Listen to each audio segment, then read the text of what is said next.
Hi, my name is Nicole Hemrick, and I'm the managing attorney at Hemrick O'Malley PLLC. As many of us know, asylum cases take a very, very long time to get decided. And a lot of life can happen while you're waiting. Maybe you meet the person of your dreams, you fall in love, you get married, and maybe this person is a U.S. citizen or a permanent resident and would like to file for you. Now, the question I get in these circumstances is, can I do a marriage case if I'm waiting on my asylum application? The answer is often yes. There are some important details that need to be discussed with a licensed attorney to determine if you're admissible. But assuming you are, you could switch over to a marriage-based adjustment. If your case is still pending before the asylum office, this would simply involve filing a standard marriage case and waiting for it to be adjudicated.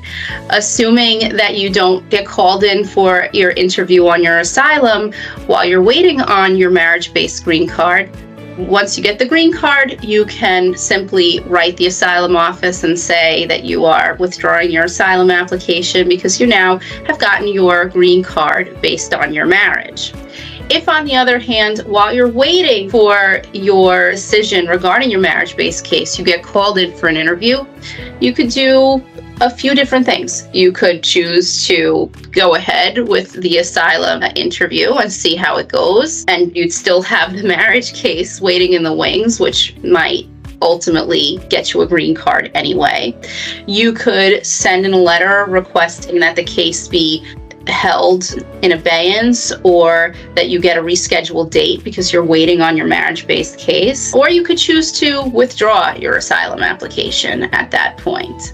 If your case is already in the court, what you do might depend on whether you're waiting on a master calendar hearing. This is the first hearing, which is typically a scheduling conference, or if you're waiting already on an individual hearing, which is your final hearing, like your trial on the merits of your case.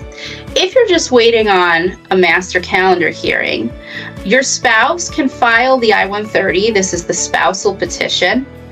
And then before your next hearing, you will assemble the copies of the I-130 receipt and whatever you filed with USCIS so that you can submit this to the court and say, I'm waiting on my spouse's I-130, and the judge will just give you another date to come back and give information about whether the I-130 has been adjudicated already or not. Once it gets adjudicated, then you have a few options. You can either ask the court to hold a hearing about your green card, or you can ask the court to close out your case. This is called a motion to terminate or a motion to dismiss, so that USCIS can decide about your green card.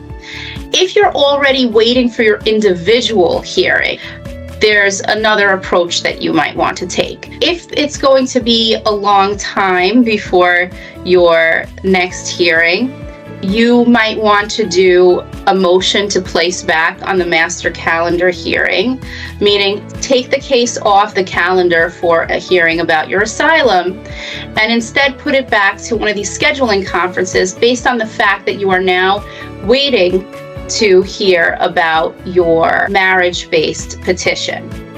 And then, once that's adjudicated, same thing. You can either try to get the case dismissed or ask the judge to hold a hearing about your green card. If the case is coming up very soon and you have a decision already on the I-130, you could submit the adjustment of status application at that point and ask that the court instead hears your case about your green card. So these are different approaches that you could take depending upon where your case is. Another situation that I've had occur is that there are people whose I-130s get approved, but they have a hearing that is very far away for their asylum.